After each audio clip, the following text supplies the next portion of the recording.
Assalamualaikum warahmatullahi wabarakatuh. Selamat pagi, salam sejahtera bagi kita semuanya. Yang terhormat Ibu Ulfa, selaku dosen pengampu mata kuliah analisis laporan keuangan kelas J beserta teman-teman sekalian yang berbahagia. Pada kesempatan kali ini kami dari kelompok 1 akan mempresentasikan mengenai chapter 3 dan 4. Sebelum memasuki Untuk sesi itu, pemaparan materi, izinkan saya dengan untuk kami untuk memperkenalkan memperkenalkan diri terlebih anggota dahulu, kelompok dimulai kami. dari saya. Yang pertama Perkenalkan, nama ada saya Inaka Inaka Malik Fardiansyah dengan dengan NPM NPM NPM 069. 069 beserta Yang rekan-rekan kedua saya ada Yoga yaitu Yoga Maulana Maulana dengan dengan NPM NPM 194. 094, Yang ketiga Rizky ada Salman Rizky dengan Salman NPM dengan 226, NPM Muhammad 226. Rafito dengan Kemudian NPM ada 202, Muhammad Muhammad Rafito Naufal Kirana dengan NPM dengan NPM 191, 202. Raden Selanjutnya Sunardi dengan ada NPM Muhammad 215, Rafalski dan yang Abdillah terakhir yaitu dengan Muhammad Arya NPM Maulana dengan 191. NPM Kemudian 198. ada Sebelum Raden memasuki sesi Sunardi pemaparan materi, dengan izinkan NPM kami untuk memperkenalkan diri terlebih dahulu, dimulai dari 215. saya. Perkenalkan, nama Kemudian saya Inaka ada Fardiansyah Muhammad Arya dengan Maulana NPM NPM 069 beserta rekan-rekan 198. saya yaitu Yoga Maulana dengan NPM Untuk materi selanjutnya akan 094, Rizky dijelaskan oleh Salman dengan rekan saya. NPM 22.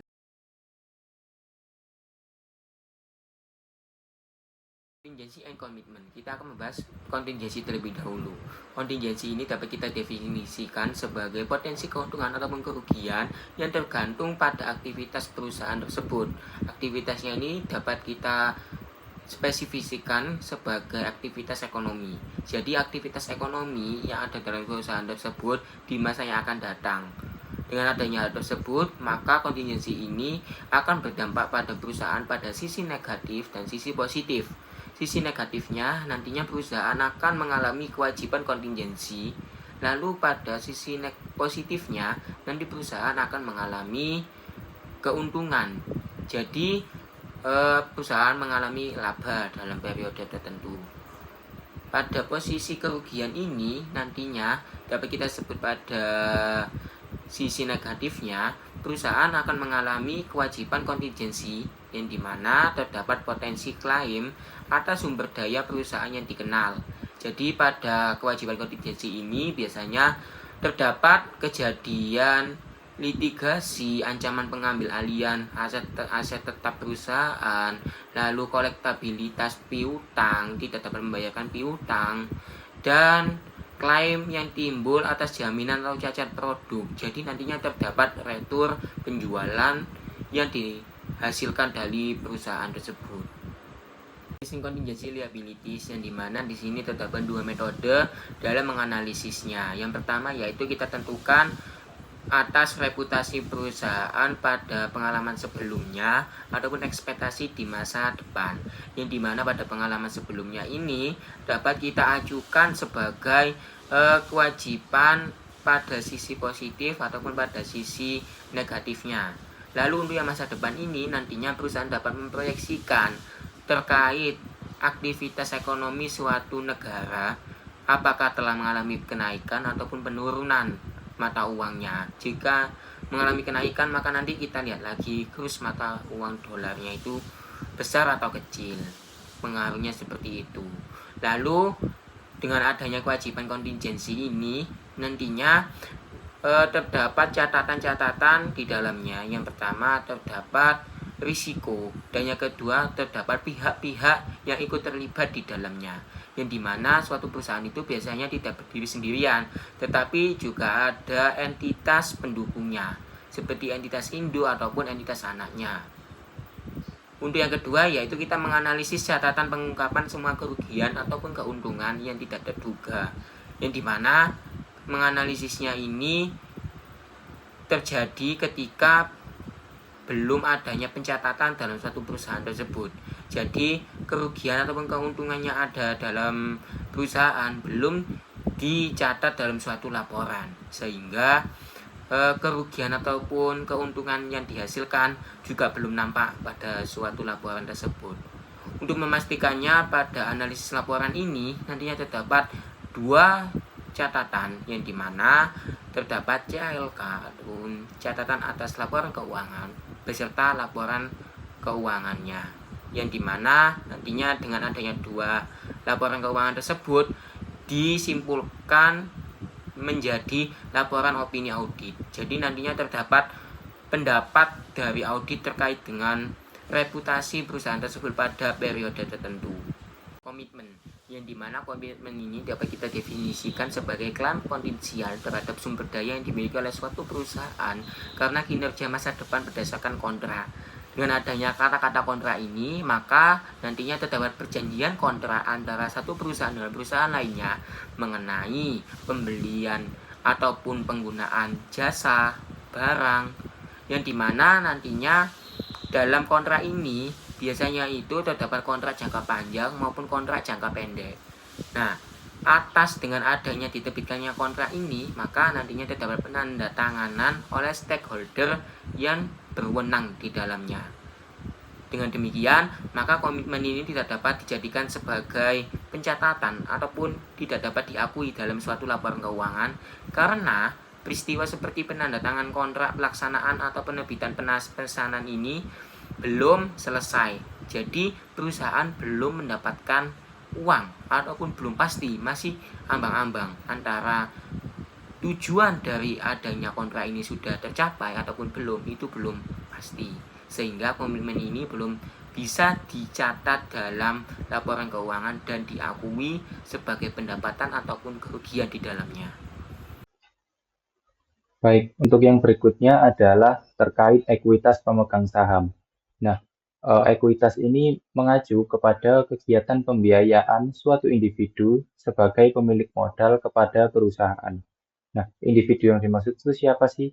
Nah, untuk individu yang dimaksud adalah kita sendiri. Apabila kita memiliki uang yang lebih banyak dan ingin menginvestasikan kepada suatu perusahaan, maka kita bisa memberikan sebagian uang tersebut untuk dikelola oleh perusahaan tersebut sebagai modal dalam menjalankan kegiatan operasionalnya.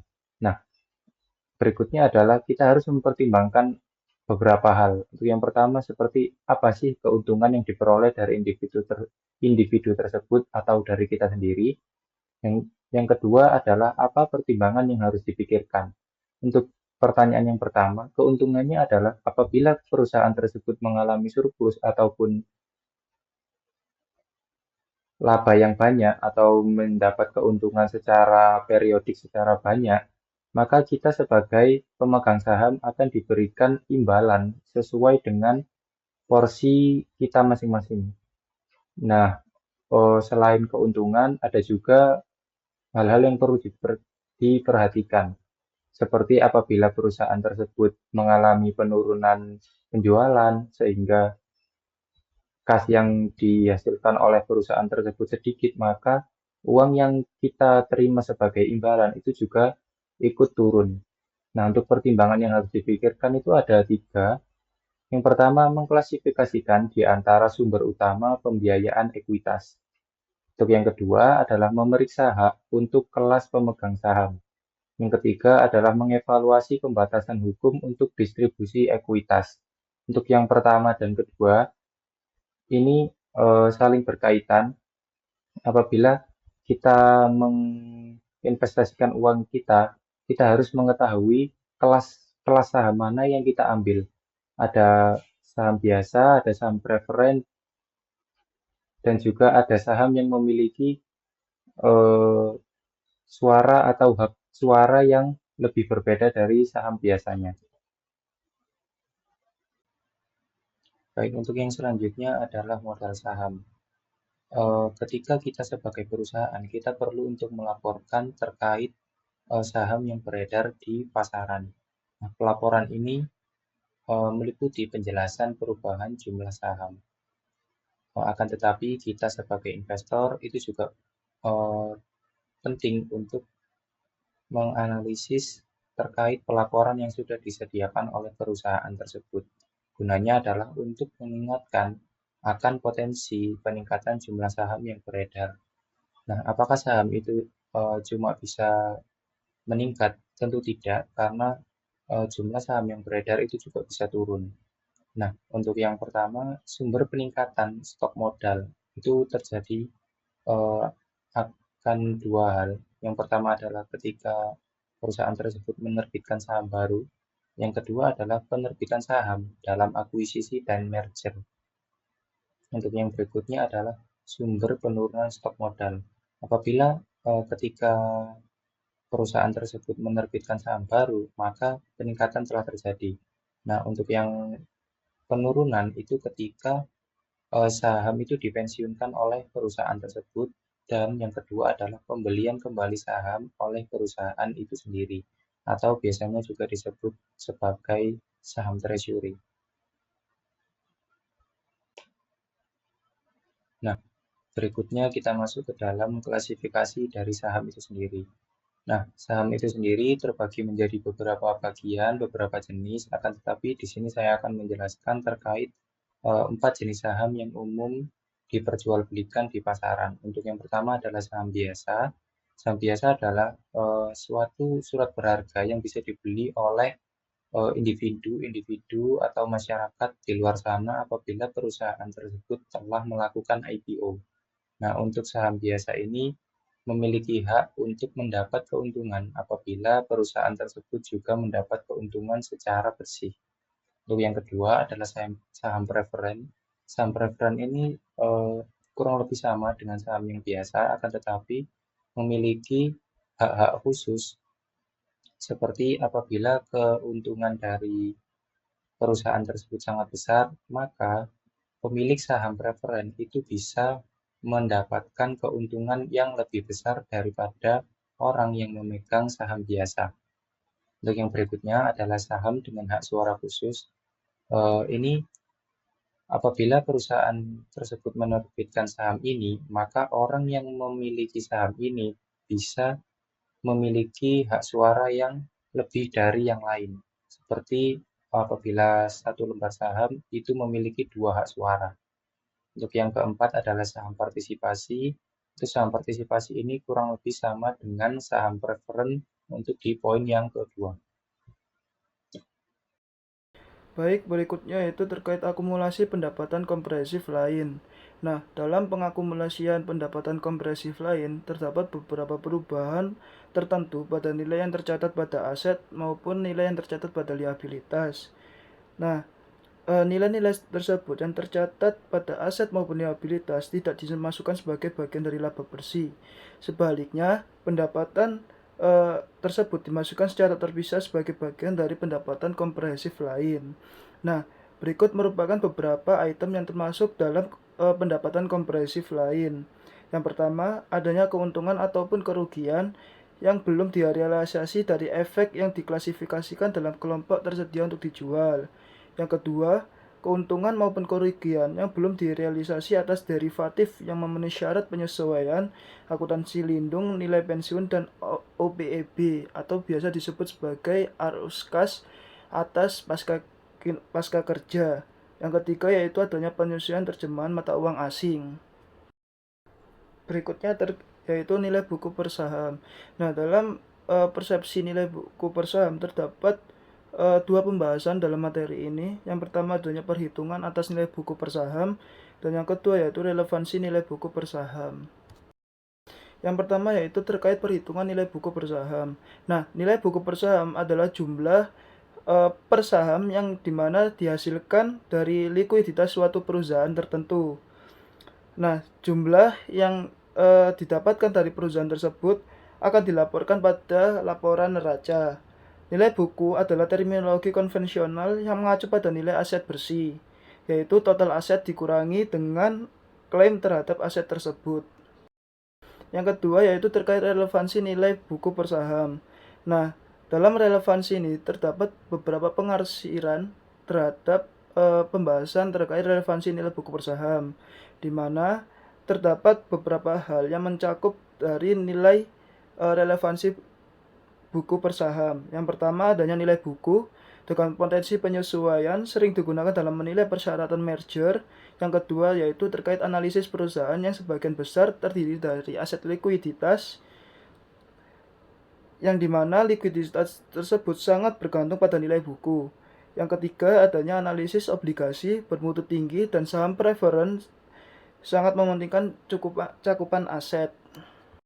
Nah, dalam penerapan yang dijelaskan pada slide sebelumnya terdapat pertimbangan pada akuntansi yang dimana pertimbangan tersebut bermaksud dengan tujuan bagaimana nilai per saham tersebut dalam melakukan perhitungan nilai buku. Yang pertama, nilai tercatat aset. khususnya aset berumur panjang seperti properti, pabrik, peralatan, biasanya akan dilaporkan sebesar biaya perolehan dan dapat sangat berbeda dari nilai pasar. Yang kedua yaitu adanya aset tidak berwujud yang dihasilkan secara internal seiring kali tidak tercermin dalam nilai bukunya. Begitu pula aset kontingensi yang mempunyai kemungkinan terjadi yang wajar. Berikutnya yaitu terkait materi kewajiban di tepi hutang. Nah, dalam materi ini akan dijelaskan lebih rinci pada slide selanjutnya. Berikutnya yaitu terkait kepentingan minoritas. Nah, dalam kepentingan minoritas, perusahaan dapat melakukan andil dalam melakukan pengendalian perusahaan jika memiliki saham perusahaan yang senilai lebih dari 50% atas pengendalian perusahaan tersebut. Hal itu disebut sebagai perusahaan induk dan anak perusahaan. Jika memiliki pengendalian yang kurang dari 50%, maka suatu perusahaan tidak akan memiliki pengendalian yang penuh terhadap perusahaan tersebut. Hal itu disebut sebagai non-pengendalian. Materi selanjutnya yaitu terkait konversi ekuiditas. Nah, apa sih itu konversi ekuiditas? Perlu diketahui bahwa suatu perusahaan akan melakukan penerbitan atas hutang yang dapat dikonversi menjadi saham pada saat jatuh tempo. Nah, hutang seperti itu yang dimana hutang tersebut diubah menjadi yang dapat dikonversi menjadi saham itu dinamakan sebagai hutang konversi. Jadi, hutang konversi adalah sekuritas hibridia klasik karena merupakan kombinasi fitur utang dan ekuitas. Biasanya, hutang konversi memberikan pemegangannya opsi untuk mengkonversi dengan harga tetap. Oleh karena itu, konversi hanya akan terjadi jika harga suatu saham akan lebih tinggi dari harga yang akan dikonversi pada saat jatuh tempo. Jika tidak, pemegang utang dapat meminta pelunasan pokok utang atas saham yang sebelum jatuh tempo. Berikutnya yaitu terkait saham preferen yang dapat ditebus. Suatu analis harus waspada terhadap sekuritas maupun ekuitas yang memiliki ketentuan penebusan wajib yang membuatnya lebih mirip utang daripada ekuitas. Sekuritas ini mengharuskan perusahaan untuk membayar dana pada tanggal tertentu. Sekuritas ekuitas yang sebenarnya tidak memaksakan persyaratan seperti itu. Baik, selanjutnya masuk ke accounting specifics for post-retirement benefits. Di sini terdapat 3 bagian. Yang pertama ada economics of pension accounting. Ini itu mencakup analisis ekonomi dari program pensiun, seperti bagaimana biaya dan manfaat dari program tersebut mempengaruhi keuangan perusahaan. Kemudian tujuannya itu untuk memahami dampak finansial dari kewajiban pensiun terhadap laporan keuangan dan bagaimana perusahaan dapat mengelola biaya ini secara efektif. Yang kedua ada pension accounting requirement. Ini merujuk pada standar dan peraturan yang harus diikuti oleh perusahaan dalam melaporkan kewajiban dan biaya pensiun. Untuk tujuannya adalah untuk memastikan bahwa laporan keuangan mencerminkan kewajiban pensiun secara akurat dan transparan, yang mana hal ini sesuai dengan prinsip akuntansi yang berlaku. Selanjutnya, yang poin ketiga ada overview of OPEP accounting. OPEP atau Other Post-Employment Benefits. Ini itu mencakup manfaat lain selain pensiun yang diberikan kepada karyawan setelah mereka pensiun, seperti asuransi kesehatan. Untuk tujuannya itu memberikan gambaran umum tentang bagaimana manfaat ini diakui, diukur, dan dilaporkan dalam laporan keuangan. Oke, selanjutnya masuk ke Economics of Pension Accounting. Terdapat 4 poin. Yang pertama ada pension obligation. Ini itu mengacu pada kewajiban perusahaan untuk membayar manfaat pensiun kepada karyawan. Untuk komponen-komponennya, ini termasuk kewajiban manfaat pasti yang dihitung berdasarkan formula yang mempertimbangkan gaji, masa kerja, dan usia pensiun karyawan. Kewajiban ini itu biasanya diukur menggunakan metode aktuaria yang mempertimbangkan asumsi seperti tingkat diskonto, tingkat kenaikan gaji, dan harapan hidup. Untuk selanjutnya ada pension assets and funded status. Ini itu menjelaskan aset pensiun dan status pendanaan, yakni apakah dana pensiun itu cukup untuk memenuhi kewajiban. Biasanya itu perusahaan harus secara aktif mengelola aset pensiun untuk memastikan bahwa para karyawan dapat memenuhi kewajiban pensiun di masa depan. Yang ketiga ada pension cost. Di sini itu membahas biaya yang terkait dengan program pensiun, termasuk kontribusi perusahaan dan biaya administrasi. Untuk komponen dari pension cost ini termasuk biaya jasa kini atau current service cost, biaya bunga, dan juga biaya jasa lalu. Untuk pengakuannya, biaya ini itu harus diakui dalam pelaporan laba rugi perusahaan dan dapat mempengaruhi profitabilitas perusahaan. Kemudian yang keempat ada articulation of pension cost and funded status. Ini itu menghubungkan biaya pensiun dengan status pendanaan untuk memberikan gambaran lengkap tentang kesehatan finansial program pensiun. Informasi ini itu harus dilaporkan secara transparan dalam laporan keuangan untuk memberikan gambaran yang akurat kepada pemangku kepentingan. Oke, selanjutnya kita masuk ke pension accounting requirements. Yang pertama ada recognize pension cost. Ini itu maksudnya adalah biaya pensiun itu diakui, yakni dari biaya yang harus dicatat oleh perusahaan dalam laporan keuangan terkait dengan program pensiun. Untuk komponennya itu ada biaya jasa kini, biaya interest, dan juga biaya jasa lalu, yang mana itu harus diakui dalam laporan laba rugi. Kemudian yang kedua ada recognize status on the balance sheet, yakni status yang diakui di neraca adalah posisi keuangan dari kewajiban dan aset pensiun yang harus dicatat dalam neraca perusahaan. Ini mencakup kewajiban manfaat pasti dari aset program pensiun yang harus diakui untuk memberikan gambaran yang akurat tentang kesehatan finansial program pensiun. Baik, selanjutnya masuk ke overview of OPEP accounting.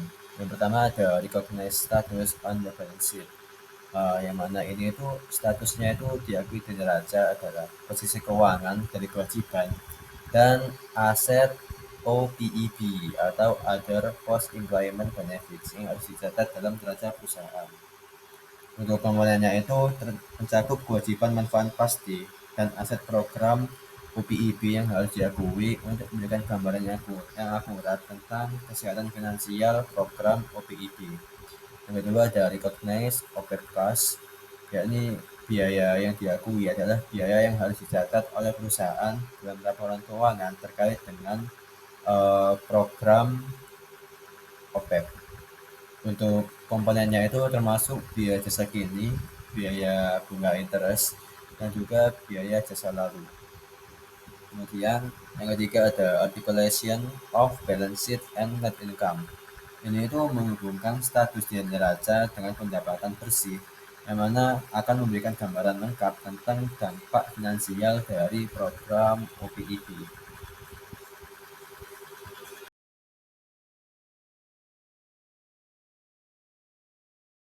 Ini terkait imbalan pasca pensiun, di mana imbalan pasca pensiun ini datang dalam dua bentuk. Yang pertama tunjangan pensiun, di mana pemberi kerja itu menjanjikan tunjangan moneter kepada karyawan setelah pensiun. Lalu yang kedua tunjangan karyawan pasca pensiun atau OPEB ya, di mana pemberi kerja memberikan tunjangan lain biasanya non moneter setelah pensiun, terutama perawatan kesehatan dan asuransi jiwa. Nah, biasanya terkait hal itu. Kedua jenis manfaat tersebut menimbulkan tantangan yang serupa secara konseptual untuk akuntansi dan analisisnya. Nah, pensiun dan tunjangan pasca pensiun pensiun dan tunjangan pasca pensiun lainnya itu merupakan bagian utama dari kewajiban banyak perusahaan. Nah, selain itu pensiun merupakan sebagian besar tabungan dan investasi ekonomi. Jadi memang pensiun dan tunjangan itu memang bagian dari atau tanggungan ya bagi perusahaan, di mana perusahaan itu juga harus mengurus pensiun dan juga tunjangan-tunjangan pasca pensiun dari karyawan yang bekerja di perusahaan itu tersebut. Baik, yakni di sini saya akan membahas tentang aset lancar. Nah, aset lancar ini termasuk dengan kas dan aset lain yang dapat dikonversikan menjadi uang tunai. Nah, biasanya dalam siklus operasi perusahaan. Nah, siklus operasi ini yang ditunjukkan dalam lampiran 4.1, yakni gambar yang ada di sini, adalah jumlah waktu dari komitmen uang tunai untuk pembelian hingga pengumpulan uang tunai dari penjualan barang atau jasa. Ini adalah proses di mana perusahaan mengubah uang tunai menjadi aset jangka pendek dan kembali menjadi uang tunai sebagai bagian dari kegiatan operasionalnya yang sedang berlangsung. Nah, untuk perusahaan manufaktur, ini memerlukan pembelian bahan baku, mengubahnya menjadi barang jadi, dan kemudian menjual dan mengumpulkan uang tunai dari piutang. Nah, uang tunai mewakili titik awal dan titik akhir dari siklus operasi. Nah, siklus operasi digunakan untuk mengklasifikasikan aset dan kewajiban sebagai lancar dan tidak lancar. Arus aset diharapkan untuk dijual, dikumpulkan, atau digunakan dalam satu tahun atau satu siklus operasi, yang mana lebih lama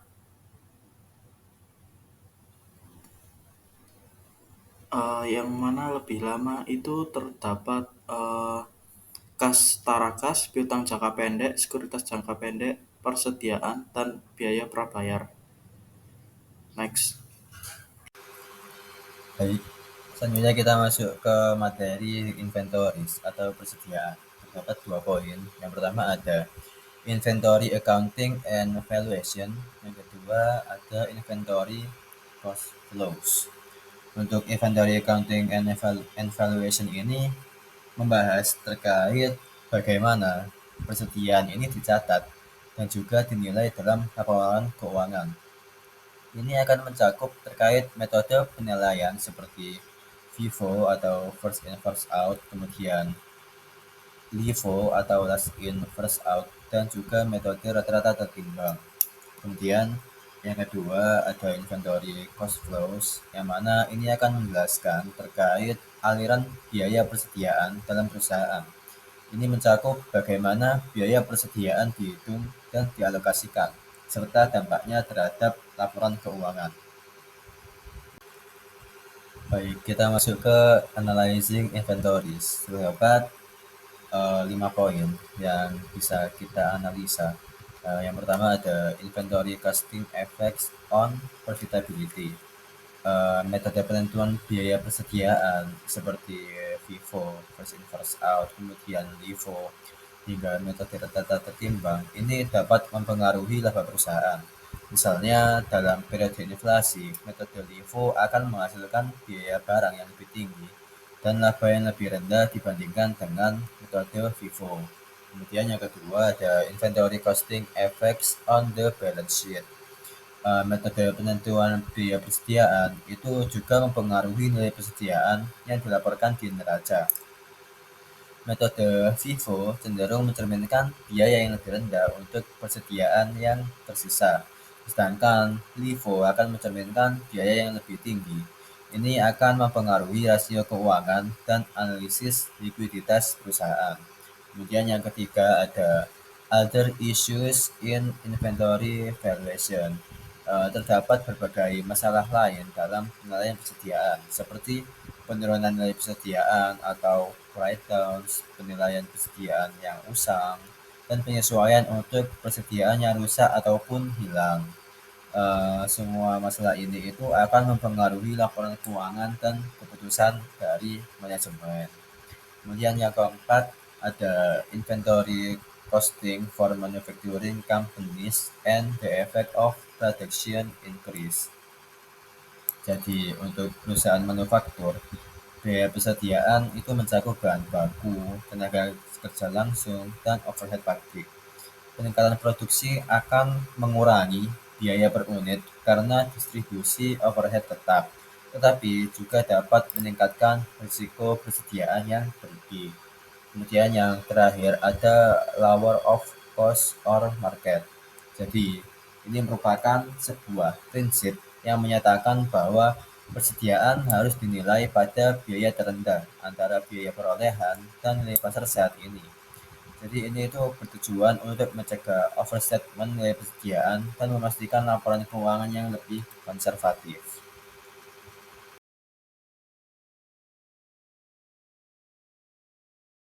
Depreciation. Kita bagi menjadi dua metode dalam penghitungannya. Yang pertama terdapat kehidupan yang bermanfaat. Di dalamnya terdapat masa manfaat ataupun nilai ekonomis dari suatu plan aset yang dimiliki oleh suatu perusahaan tersebut, sehingga terdapat nilai ekonomis dari adanya suatu aset yang dimiliki tersebut. Dengan demikian nantinya terdapat nilai umur ekonomis di dalamnya. Yang kedua terdapat metode alokasi, yang dimana metode alokasi di sini dibagi menjadi 3 macam. Yang pertama terdapat metode garis lurus. Biasanya dalam metode garis lurus ini perhitungannya yaitu biaya perolehan dibagi dengan nilai umur ekonomisnya, sehingga nanti setiap tahunnya sama depresiasi ataupun beban depresiasinya yang dikeluarkan oleh suatu perusahaan. Lalu yang kedua dipercepat. Biasanya metode dipercepat ini berhubungan dengan perusahaan yang tidak ingin membayarkan pajaknya atau pajaknya ini masih ditangguhkan untuk kedepannya, sehingga adanya penghapusan kepemilikan aset tetap yang dimiliki oleh suatu perusahaan. Dengan demikian nanti pajak yang ditangguhkan akan berkurang untuk masa depannya.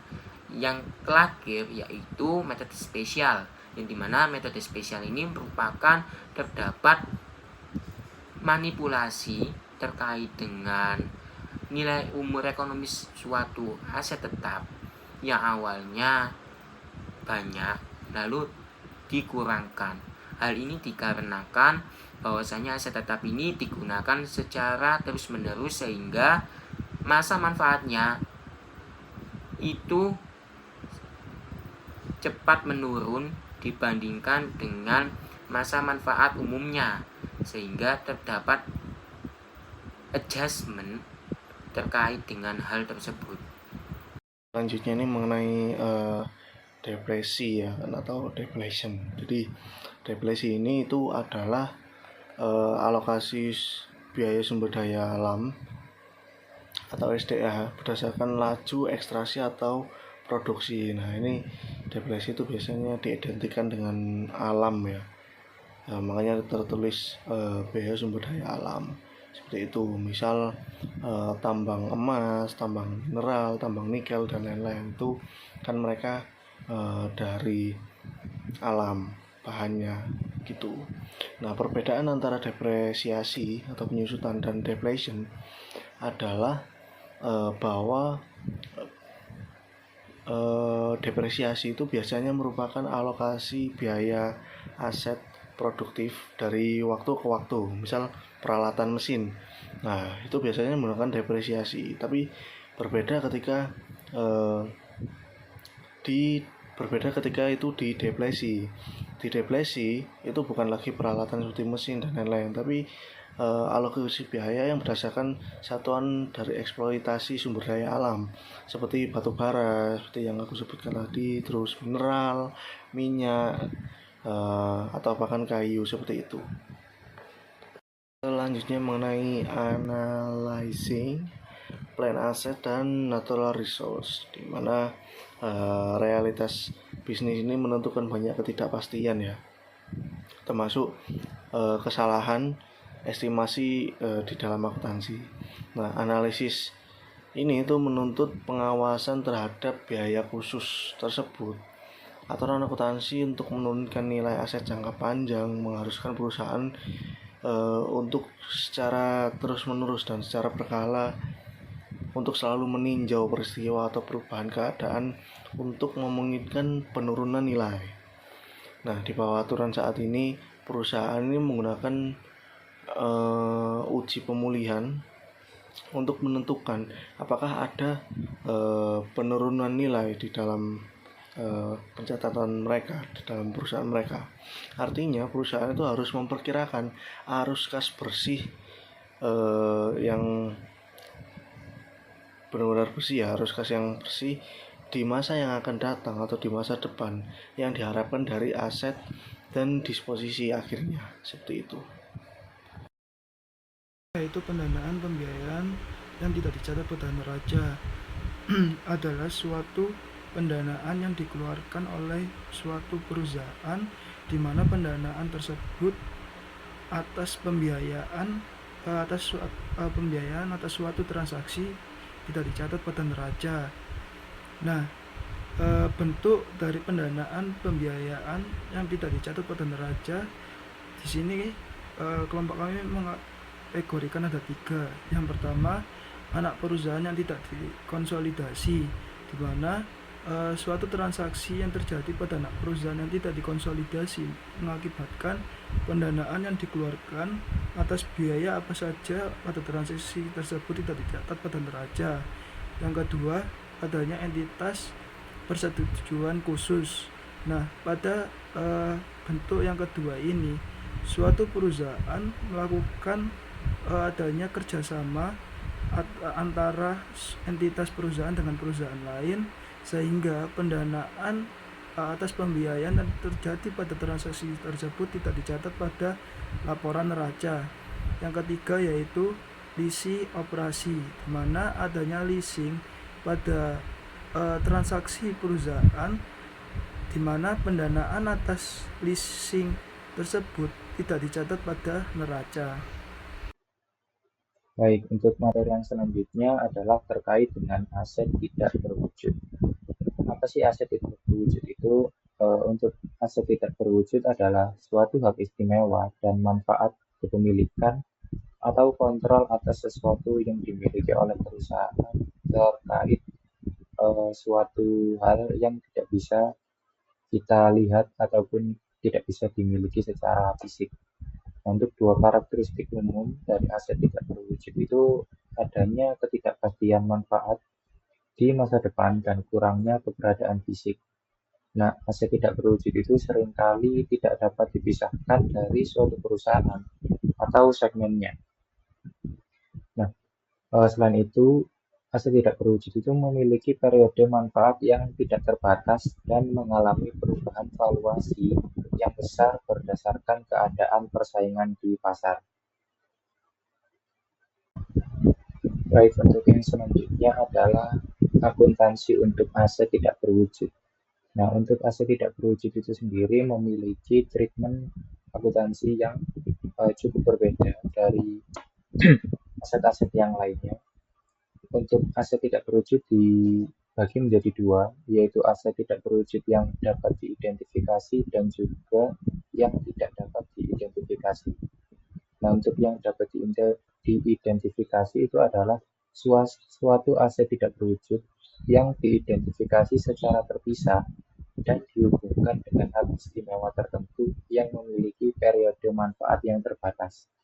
Untuk contohnya adalah hak paten, merek dagang, dan juga hak cipta. Nah, biasanya perusahaan itu mencatat aset tidak berwujud ini dengan biaya historis dan mengamortisasinya selama periode manfaat mereka. Jadi untuk periode pengamortisasiannya tergantung dengan umur manfaat dari aset tidak berwujud tersebut. Nah, untuk aset tidak berwujud yang tidak dapat diidentifikasi itu adalah aset yang dikembangkan secara internal atau dibeli tetapi tidak dapat diidentifikasi dan seringkali memiliki periode manfaat yang tidak terbatas. Untuk contohnya adalah goodwill. Dan untuk berikutnya adalah kategori aset tidak berwujud yang umum di luar sana ada 3. Yang pertama adalah goodwill, yang kedua adalah paten atau hak paten, ada hak cipta, nama dagang, dan juga merek dagang.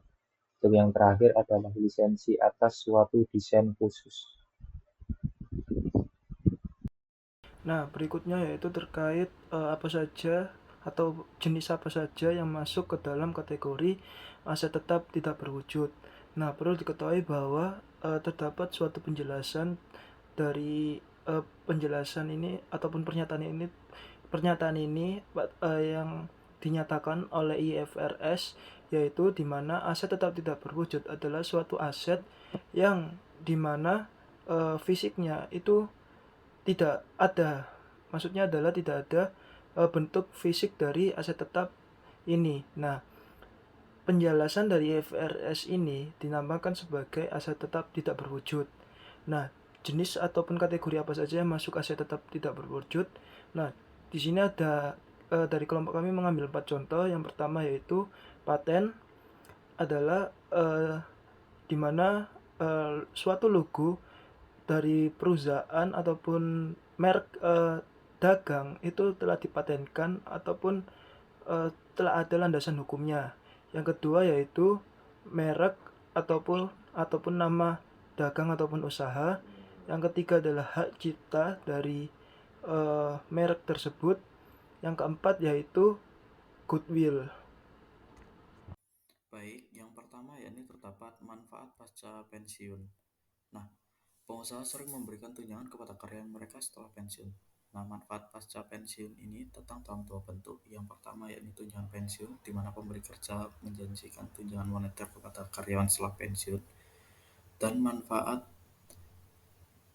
dan tunjangan karyawan pasca pensiun lainnya, di mana pemberi kerja memberikan manfaat lain, biasanya bersifat non-moneter setelah karyawan ini pensiun. Nah, ini biasanya bersifat seperti perawatan kesehatan dan asuransi jiwa. Baik, di sini yang pertama terdapat manfaat pensiun. Nah, akuntansi pensiun membutuhkan pemahaman tentang ekonomi yang mendasari transaksi pensiun. Oleh karena itu, pertama-tama mari kita membahas sifat transaksi pensiun dan ekonomi yang mendasari akuntansi pensiun sebelum membahas persyaratan akuntansi pensiun. Nah, yang pertama yakni terdapat sifat kewajiban pensiun. Nah, komitmen pensiun oleh perusahaan diformalkan melalui program pensiun. Program pensiun adalah perjanjian oleh pemberi kerja untuk memberikan manfaat pensiun kepada karyawan dan melibatkan 3 entitas. Yang pertama yakni pemberi kerja yang berkontribusi pada rencana tersebut. Yang kedua yakni karyawan yang memperoleh tunjangan dan dana pensiun. Yang ketiga yakni terdapat pihak ketiga, yakni biasanya wali amanat yang dipercayai untuk mengelola dana pensiun tersebut.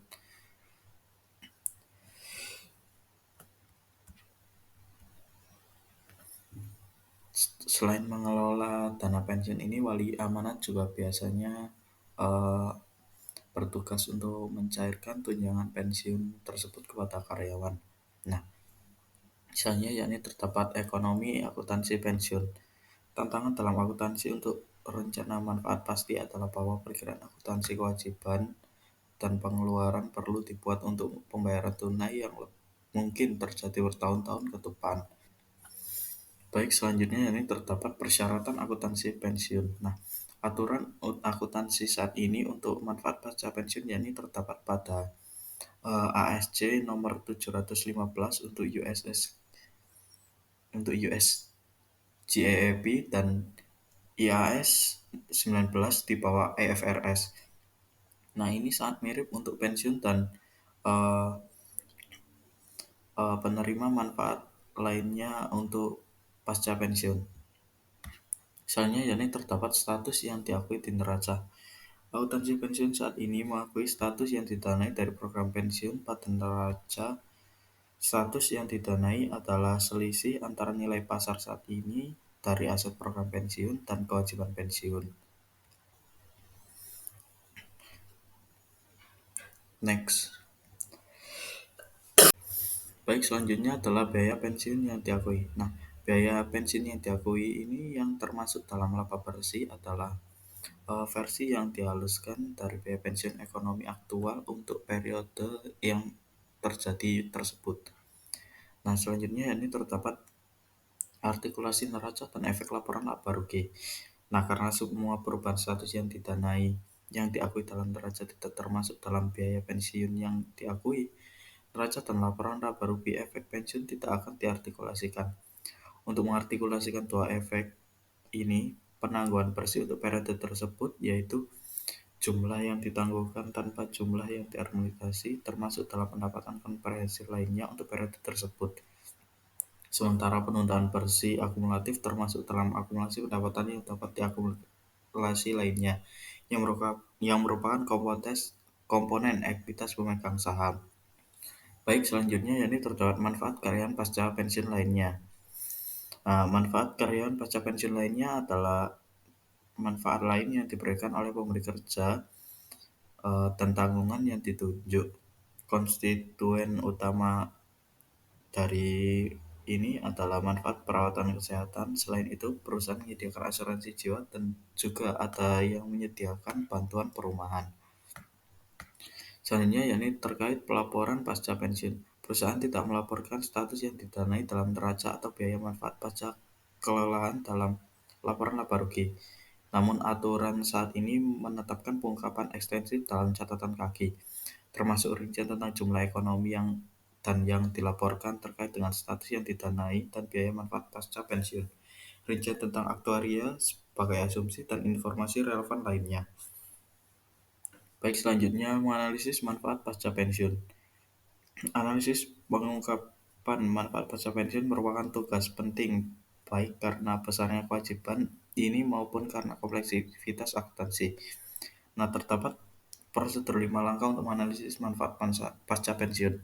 Nah, yang pertama yakni menentukan dan merekonsiliasi biaya manfaat ekonomi yang dilaporkan. Yang kedua, membuat penyesuaian yang diperlukan pada laporan keuangan. Yang ketiga, mengevaluasi asumsi aktuaria dan pengaruhnya terhadap laporan keuangan. Yang keempat, memeriksa eksposur risiko pensiun. Dan yang kelima, mempertimbangkan implikasi arus kas dari rencana manfaat pasca pensiun. Nah, selanjutnya yakni terdapat menyesuaikan laporan laba rugi dan neraca. Status yang didanai mencerminkan posisi ekonomi sebenarnya dari rencana tersebut. Oleh karena itu, ini adalah ukuran yang tepat dari aset bersih rencana manfaat pasca pensiun. Karena status yang didanai dilaporkan di neraca, seolah-olah tidak diperlukan penyesuaian. Ingatlah bahwa status yang didanai ditentukan menggunakan kewajiban manfaat yang diproyeksikan, yang ditentukan menggunakan upah yang diharapkan dari karyawan pada saat pensiun. Baik, kita masuk ke materi Asset Evaluations under IFRS.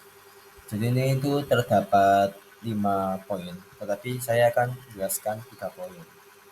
Karena 2 poin selanjutnya akan dijelaskan oleh rekan saya.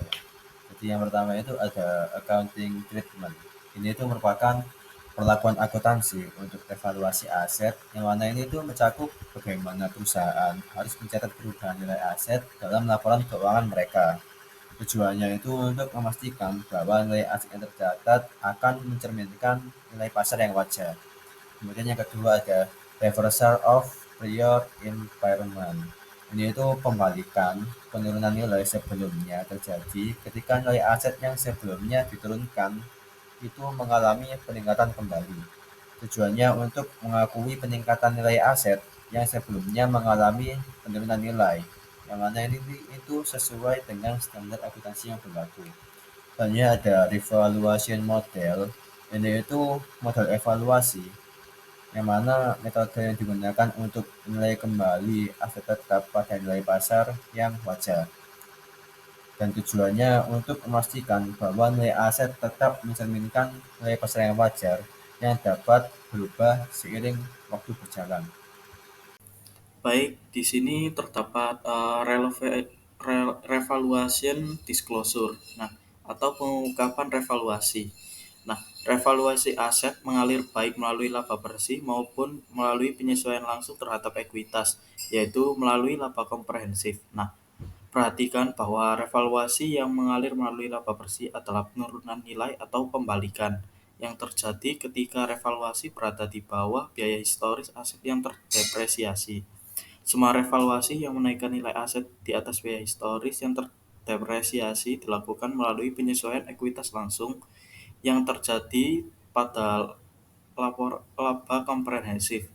Ini dapat divalidasi dengan memeriksa laporan pendapatan dan laba rugi komprehensif. Baik, yakni selanjutnya terdapat analisis implication, yakni revaluasi aset baik ke atas maupun ke bawah dapat memiliki efek yang signifikan pada laporan keuangan. Nah, ini perlu dicatat bahwa nilai pasar itu jarang ada untuk aset operasi dan oleh karena itu sebagian besar revaluasi aset ini didasarkan pada penilaian subjektif perusahaan tentang arus kas masa depan. Karena itu revaluasi aset ke atas adalah area subur untuk manajemen pendapatan dan bentuk window dressing lainnya. Akuntansi nilai wajar tanpa adanya nilai pasar berdasarkan harga yang diperdagangkan harus selalu dilihat dengan sangat hati-hati. Terima kasih.